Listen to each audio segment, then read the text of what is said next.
Hey, so I love to share the new things that I discover and learn as I'm growing, and I don't have very many people I can do that with, so I'm just going to start sharing all this stuff here.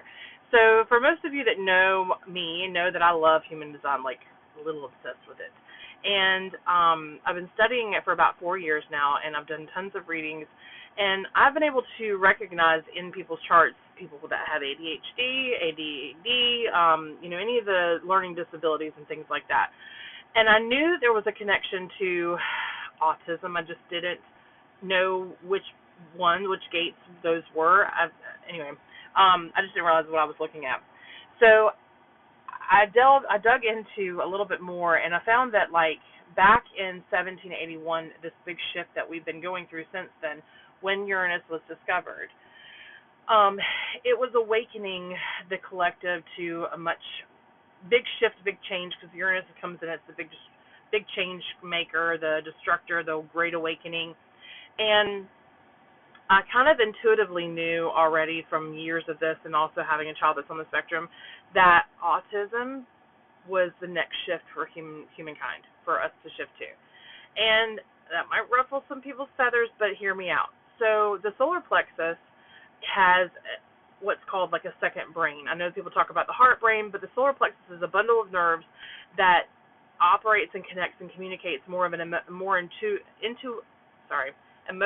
and intuitively. And if you know or have seen, obviously it's becoming more prevalent now in the public, how more and more people are being diagnosed with autism or on the spectrum. I believe they're here to shift in this new awakening. I believe that's the next evolution of mankind because of how they sense and feel things and intuitively know and can communicate without being verbal.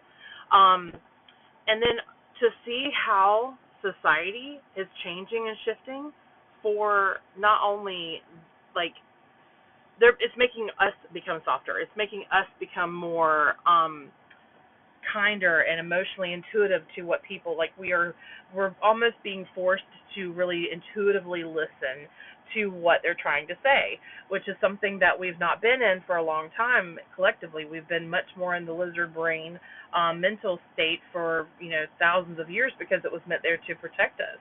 And now, yes, we understand how this works, but now it's time for us to shift into this more of the emotional part and the intuitive part.